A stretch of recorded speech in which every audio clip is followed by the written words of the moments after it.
Muy buenas noches y bienvenidos un día más a este espacio de entrevistas que realizamos, como todos ustedes ya muy bien conocen, aquí en Intraalmería Televisión, siempre tras el informativo.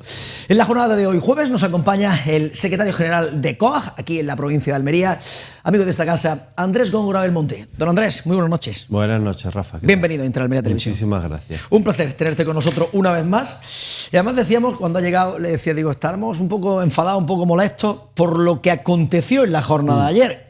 Por un solo voto. Efectivamente, por un voto. Estábamos muy pendientes ayer de lo que se estaba votando en Bruselas. Fue un día importante, puesto que el reciente acuerdo o modificación del acuerdo entre la Unión Europea y Marruecos, un acuerdo que ha llegado la Comisión con Marruecos, no por voluntad propia, sino por una sentencia judicial de hace un año, ha empezado, se ha iniciado su tramitación en el Parlamento Europeo. Es un acuerdo que tiene que ser validado desde que existe la codecisión. El Parlamento tiene la obligación de determinados reglamentos validarlos en el Parlamento, y ayer fue la primera votación, concretamente sobre una modificación en cuanto al etiquetado de frutas y hortalizas, las que tienen que ver con las que proceden del Sáhara Occidental. Ya hemos dicho en muchas ocasiones que hay un volumen importante de producción de fruta y de hortalizas, sobre todo tomate, que nos afecta en el Sáhara Occidental. Es un territorio que no pertenece a Marruecos, por mucho que Marruecos se empeñe y por mucho que la Comisión Europea se empeñe, y requería una modificación en el Parlamento Europeo. Llevamos 2 semanas o 3 semanas en una labor muy intensa de comunicación con todos los europarlamentarios.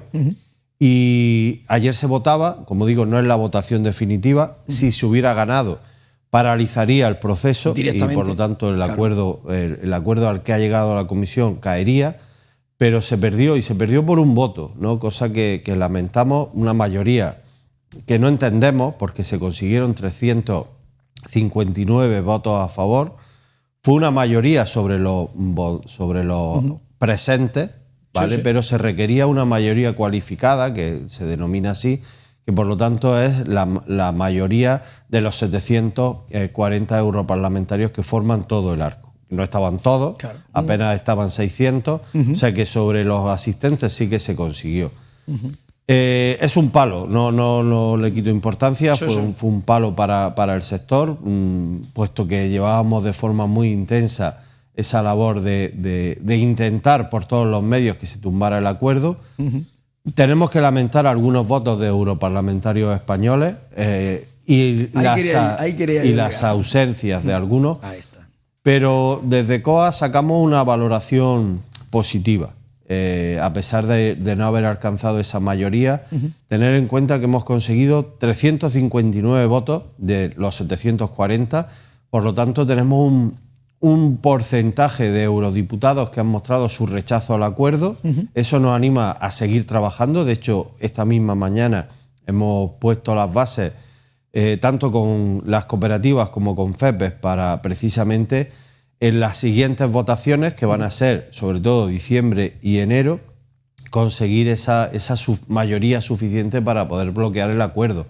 Y luego hay un aspecto que para nosotros también es importante, y es que los servicios jurídicos de COA nos dicen que hay aspectos legales que se puede entrar, ¿no? Y por lo tanto la vía jurídica también nos refuerza, este resultado nos refuerza para poder seguirla, ¿no? Para poder continuarla. Pero entonces, ¿qué es lo que se votaba ayer? ¿En qué nos perjudica al sector agrario almeriense? ¿Qué nos puede perjudicar que esto salga adelante? Bueno, hay varias lecturas, ¿no? Lo que se votó concretamente es una modificación sobre el etiquetado de las frutas y hortalizas. Todos saben, todos sabéis que en la Unión Europea es obligatorio, cuando un consumidor va a comprar, que en la etiqueta ponga país de origen, ¿vale? El país de origen es lo que siempre vemos cuando compramos cualquier producto. Y en este caso lo que ha hecho la Comisión Europea es una excepción, es modificar las normas europeas, cosa que, fíjate, ¿no? La Comisión, ya empezamos mal. A petición de Marruecos, modifica una norma, ¿no? Pero ojo, a petición de un país tercero, que no tiene nada que ver, que ya no es el propio país, Francia, España, Italia, no. Un país le dice, oye, modificarlo, y dicen que sí. Y dicen que sí. O sea, que fijaros el chantaje al que tiene Marruecos que tiene sobre las instituciones europeas. ¿Qué se ha modificado? Bueno, se ha modificado para que los productos que vengan del Sáhara no pongan país Sáhara Occidental, sino que va a poner región. Se va a hablar de región y se va a hablar de concretamente dos regiones, Ayun y región Dakla. Y entre paréntesis una M y una A, significando que pertenecen a Marruecos, ¿no? Se ha modificado toda una legislación consolidada en Europa sobre el origen, precisamente para que Marruecos se salga con la suya. Esto era necesario para que el proceso de ratificación del acuerdo siga adelante. O sea, que va a haber más votaciones y va a haber más momentos en los que vamos a poder influir y conseguir esos 360, que nos hemos quedado a uno, para poder tumbarlo. Lamentamos los votos sobre todo de los eurodiputados socialistas que no votaron directamente porque se ausentaron de la votación, pero que con esos votos hubieran sido suficientes. Sí tenemos que decir que hay votos del grupo socialdemócrata europeo que se sumaron a nuestra posición. O sea, no hay un bloque, cuando se dice del bloque socialdemócrata, no votaron en bloque y algunos rechazaron la propuesta de la comisión. O sea, que nos queda campo para poder seguir trabajando. Pero la mayoría son del Partido Socialista. Partido Socialista, Esquerra Republicana, BNG y Partido Nacionalista Vasco. Más Sumar, esos son los que votaron en contra. Exactamente. O sea, que lo que lamentamos es que en algunos casos se ausentaran del voto. Cosa más grave todavía, ¿no? Ausentarse fueron 6 del Partido Socialista, 1 de Podemos, 1 de Bildu y 1 del Partido Popular. Mira que si esa alma Azcurra hubiera estado, pues hubiera salido... Hubiera salido a favor. A favor. Es lo que estamos hablando. No obstante, ante esta situación, esto se ha aprobado. Vale, el siguiente paso, ¿qué os hace pensar que se puede tumbar todo? Bueno, primero la inseguridad jurídica que creo que los europarlamentarios tienen que tener en cuenta, que el acuerdo se ha hecho de espaldas al Parlamento y de espaldas al sector, ¿vale? Creo que eso también tiene que tenerlo en cuenta. Y luego que encontramos una corriente positiva en contra del acuerdo, una corriente europea. Mira, el acuerdo con Marruecos lleva muchos años, ¿no? Pero en su última ratificación fue hace una década, fue hace 10 años. Y era una batalla que librábamos solamente las organizaciones españolas.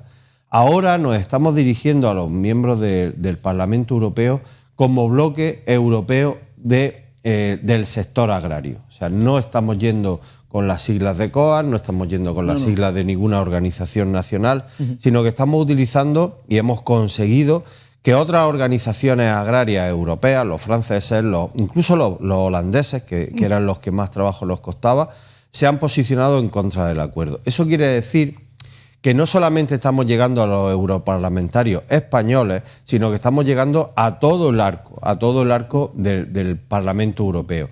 Y les está llegando no desde una perspectiva española, sino desde una perspectiva de sector europeo de agricultura, ¿no? Creo que eso va a hacer que algunos cambien el sentido de su voto o vayan a votar, que habría que exigirle a algunos explicaciones de europarlamentario y estás defendiendo los intereses de tu país, que vaya y por lo menos que vote. Al menos que votes, que para eso estás cobrando. Exactamente. ¿No? Por lo menos por asistir. ¿Por qué nos perjudica? A ver, cuando salió la sentencia hace un año, determinados inversores, hay que recordar que en el Sáhara lo que se están yendo es fondos de inversión, inversores europeos, a ir a producir. Cuando salió la sentencia se generó una inseguridad que hizo que determinados fondos retiraran esas inversiones. O sea, un inversor, un empresario o incluso una entidad financiera no financia proyectos si no hay una seguridad jurídica en un tercer país, ¿no? Teniendo en cuenta que esas inversiones van a producir alimentos para traerlos a Europa. No es para otra cosa, ¿eh? No es para dar de comer a la población que hay en el Sáhara precisamente, ¿no?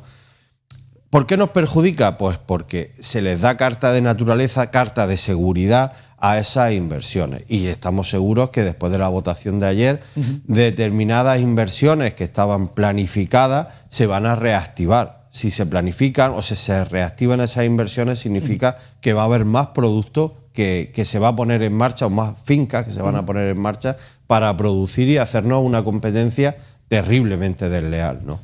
¿Cómo se llega a un acuerdo entre la Unión Europea y Marruecos sin preguntar primero al sector, que es el que lleva la situación en Europa? Sin preguntar al sector, sin hacer una evaluación de impacto, que es obligatorio, que tenían que haberlo hecho y no lo han hecho, sin consultar a la Comisión, sin consultar, aunque yo eso no me lo creo, al Consejo, que serían los Estados miembros, ¿no? Yo estoy seguro, y aunque el ministro diga que no, que la Comisión Europea, antes de llegar a un acuerdo con Marruecos, consulta a España, consulta al gobierno de España, por lo menos al gobierno español y francés.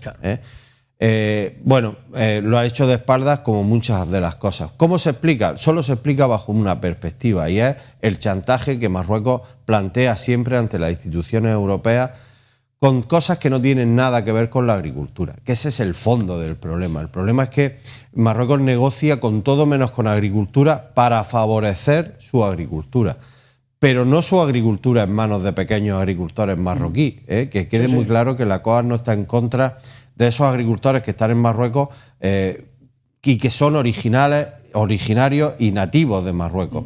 No estamos en contra de la pequeña agricultura.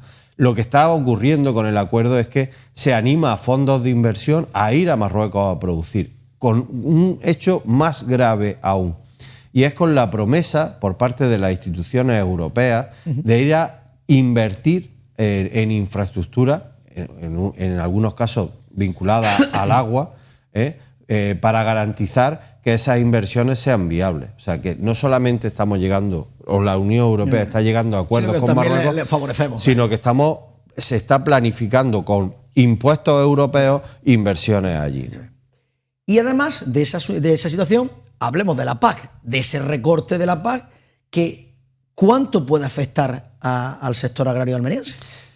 Mira, la foto es difícil porque no hay un impacto directo.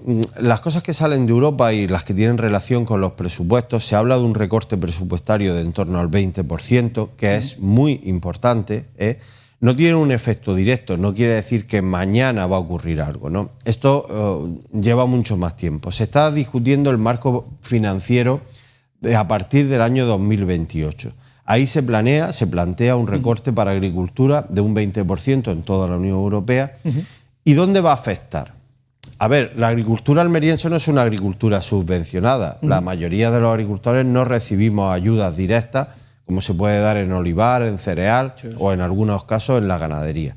Pero sí que recibimos determinadas líneas de ayudas que tienen que ver con la modernización de las estructuras de producción, ¿no? Y el otro capítulo, que es la incorporación de jóvenes. Si se recorta un 20%, va a haber menos dinero precisamente para eso, para modernizar nuestras explotaciones y para incorporar jóvenes, que es un capítulo fundamental en nuestra provincia.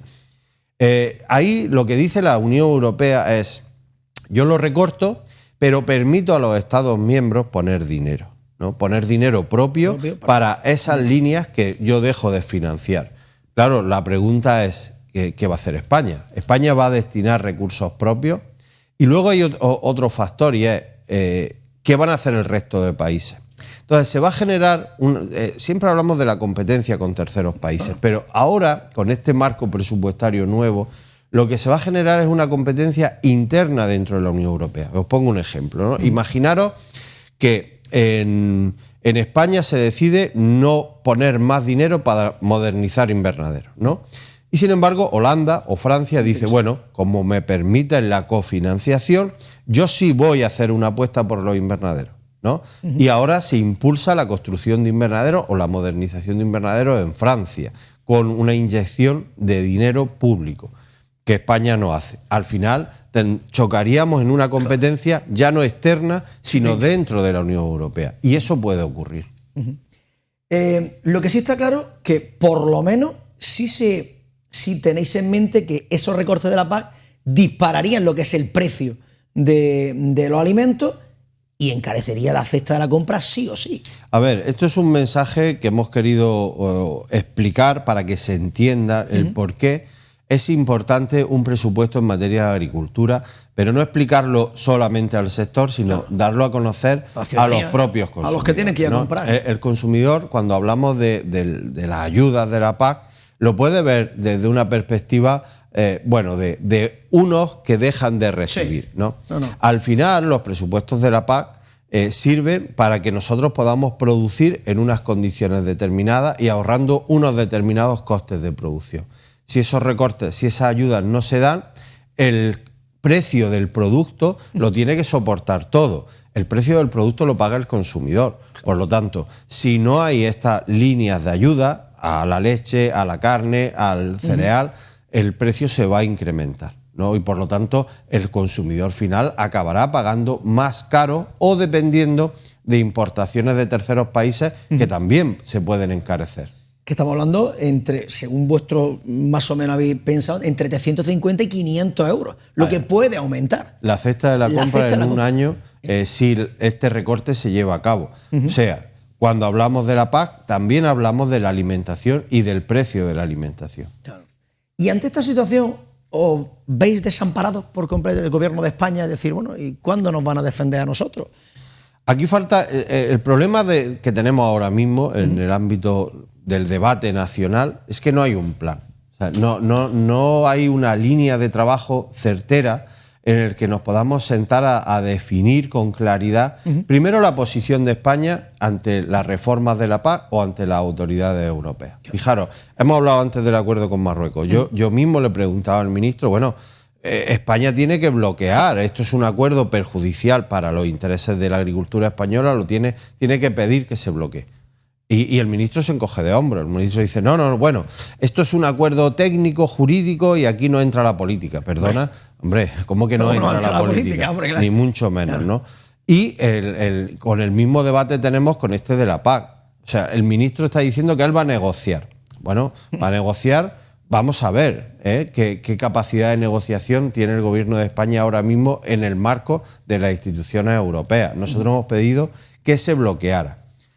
Como digo, falta un plan que dé certidumbre al sector y nos echamos en falta pues que se puedan adoptar medidas de verdad que se transformen en leyes para apoyar la agricultura. No tenemos un plan en regadío, no tenemos un plan en comercialización, no tenemos un plan a la hora de poner en marcha normativas fitosanitarias propias para poder afrontar el problema que tenemos con las plagas de cara a esta misma campaña, ¿no? En definitiva, aunque no les guste, ahora mismo estamos atravesando una situación de bloqueo. O sea, un bloqueo porque no puedes definir una línea de trabajo con claridad. Entre otras cosas porque ni siquiera en el Congreso de los Diputados hay una mayoría suficiente. Fijaros que el ministro y el propio presidente del gobierno en su investidura hablaba de la ley de la agricultura familiar. Eso es una ley que no va a salir, porque en el trámite parlamentario no hay mayoría suficiente. No hay mayoría. Pues si fuera poco, hablemos entonces, ya apartando de Europa, que ya de por sí es un problemón para el sector agrario almeriense, de la campaña actual que estamos viviendo hoy en día, Andrés, ¿cómo está funcionando? ¿Cómo va? Porque plagas tenemos y es verdad que va a entrar el más frío, pero ¿qué podemos decir? A ver, está siendo una campaña en este arranque ya bien arrancada, evidentemente, muy difícil, de las peores que yo recuerdo, y mira que llevo años ya de secretario provincial. Se arranca con problemas muy graves en materia de agua. El tema del agua está sin resolver. Por mucho que digan anuncios de que, tenemos problemas con las desaladoras, tenemos problemas de falta, incluso aquí en la Vega de Almería con la depuradora, hay que terminar ya el terciario y hay que terminar de modernizar la planta desaladora de Almería, que coja agua del mar directamente, está en proyecto, pero no avanza, no acaban de avanzar los proyectos a la velocidad que necesitamos. Siguiente problema en la campaña, cuestiones fitosanitarias. El pimiento, el que peor lo está pasando, con el dichoso barbispino, que se nos ha quedado el nombre a todos. El barbispino, que se nos ha quedado todos en la mente. Y no hay quien lo combata, ¿no? De hecho, estamos el lunes, el día 1, tenemos una reunión importante en el que se está planteando incluso llevar a cabo un paro biológico, que es dejar de producir durante un tiempo en verano, como una herramienta para intentar frenar las plagas, pero no está definido y, bueno, es difícil llegar a un consenso en este tema, ¿no? Necesitamos más productos fitosanitarios. Las empresas de fitosanitarios no están aportando soluciones porque la investigación en materia fitosanitaria está paralizada en Europa, en toda Europa, y la lucha biológica necesita un impulso, y ahí estamos pidiendo tanto a la Junta como al Gobierno central que las líneas de investigación en lucha biológica, que parece que están dando alguna solución, se incentiven más y más rápido, ¿no? Y en materia de precios, bueno, desgraciadamente el frío ha llegado, los precios no suben al mismo ritmo. Hay algunos productos que han mejorado de forma importante, pepino, por ejemplo, y pimiento. Pimiento, con lo del tri, es que faltan kilos, ahí es que están faltando kilos. Y en tomate y calabacín los que peor lo están pasando. Nos preocupa mucho el futuro del tomate.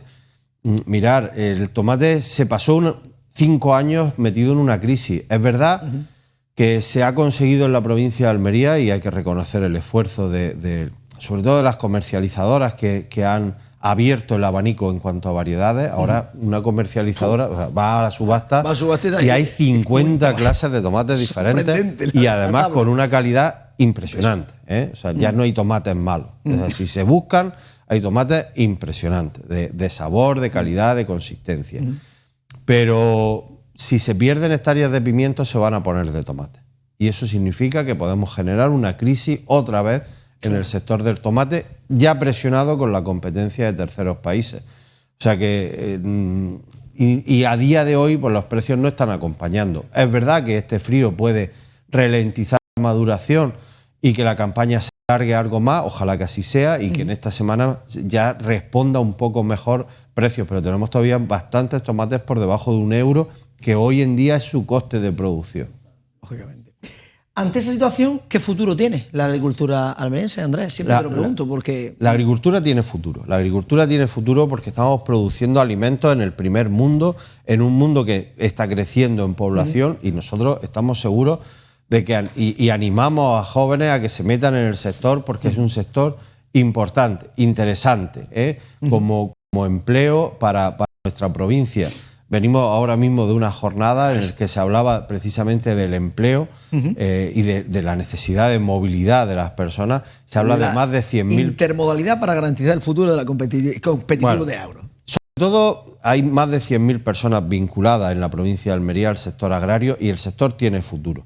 ¿Cuál es el problema? El problema es que no hay una gran certidumbre. Necesitamos mejorar todos los temas que hemos hablado antes. El tema de agua es fundamental, el tema de relevo generacional con ayuda pública es fundamental, y la seguridad en los mercados. Yo creo que se está haciendo un trabajo importante para dar estabilidad a los mercados, pero queda mucho trabajo por recorrer, ¿no? Ayudas, Dana, ¿se solventan, se dan, llegan, no llegan? ¿Estamos esperando? ¿No sabemos nada? Bueno, se dieron un primer paquete de ayudas por parte del Gobierno central. Nos metimos dentro del mismo paquete de la ayuda de la Dana que se dieron en Valencia, sobre todo las zonas del Ejido, que fueron las más castigadas. Y ahora, el lunes de esta semana hemos terminado el periodo de alegaciones para en torno a las 2.000 ayudas que ha concedido la Consejería de Agricultura, ¿vale? Con fondos propios, con fondos europeos también. Son ayudas importantes, se habla de más de 40.000 euros por explotación, con lo cual ahí sí ya la ayuda del Ministerio era escasa, pero esta sí es una ayuda importante. Hemos hecho alegaciones hasta la saciedad, porque es verdad que nos dieron muy poco plazo para solicitar la ayuda, y se ha cerrado todo. Creo que bastante bien. La respuesta que tenemos de los técnicos de la Consejería es que la mayoría de expedientes se van a poder aprobar y no tienen demasiados problemas. Tenemos algunos que por desgracia no se van a poder solucionar. Y esas ayudas se tienen que cobrar antes de que finalice el año. O sea que estamos ya a la espera. Ya todo lo que podíamos hacer como organización lo hemos hecho, Y falta que ahora la consejería pues ponga su maquinaria al 100% y que efectivamente se paguen, porque estamos hablando de una dana que ocurrió hace más de un año. Efectivamente, que no es. Andrés Góngora Belmonte, secretario general en este caso de la COAG en la provincia de Almería, ha sido un placer tenerte una vez más con nosotros. Habitualmente estás en el programa Parcela 24, que viene mucho. Un gran programa de esta casa. Pero este tampoco es menos programa. Hombre, este es la madre, la madre de todos. Sabes que tienes las puertas abiertas de esta casa, Andrés. En cuanto tu agenda te lo permita, nuevamente por aquí. Muchas gracias. Muchísimas gracias a ti. Muy buenas noches. Pues nada más, amigos. Hasta aquí la entrevista de la jornada de hoy. Como siempre, nosotros ya volveremos mañana viernes a partir de las 9 de la noche aquí en Inter Almería Televisión, en el espacio de la entrevista. A todos los más que nos queda desearles que pasen una feliz noche.